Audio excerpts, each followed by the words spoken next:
బుల్లితెర ఇల్లాలికి ఇంటి మనిషి అయ్యింది. ఇంటి పనులన్నింటికి పని మనిషి అవసరమయ్యింది. ఔరా ఎంత వింతాయే, సీరియల్లు నిత్యవసరమాయే. అర్ధగంట సీరియల్లో అరమాటను చూపేరు, మధ్య ప్రచారాల్లో అర్థం వివరించేరు.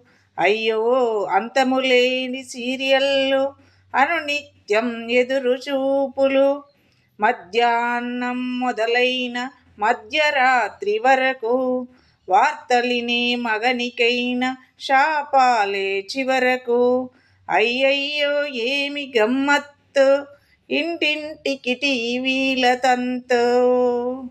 ఇంటింటికి టీవీల తంతు.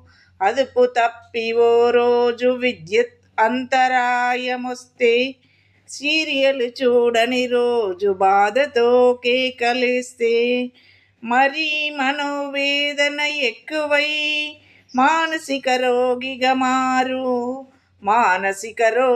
మారు. ఇంట్లో ఏమీ లేకున్నా ఇల్లు నడపగలవారు, సీరియలు రాకున్నను గొడవలు చేస్తున్నారు. తిండికి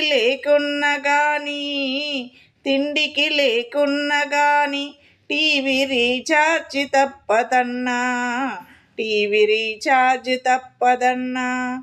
పిల్లలు పెద్దలనక ద్వేషాలు పెరుగుతున్నాయి, వంచుట తప్పదనక ఘోరాలు జరుగుతున్నాయి. సీరియల్లు మారవలే, మంచిని పెంచవలే. సీరియల్లు మారవలే, మంచిని పెంచవలే. సీరియల్లు సాగదీత పెంచుతుంది ఆతృత. మారాలి కవనాలు, పెంచాలి నైతికత. బుల్లితెర ఉన్న ఇల్లు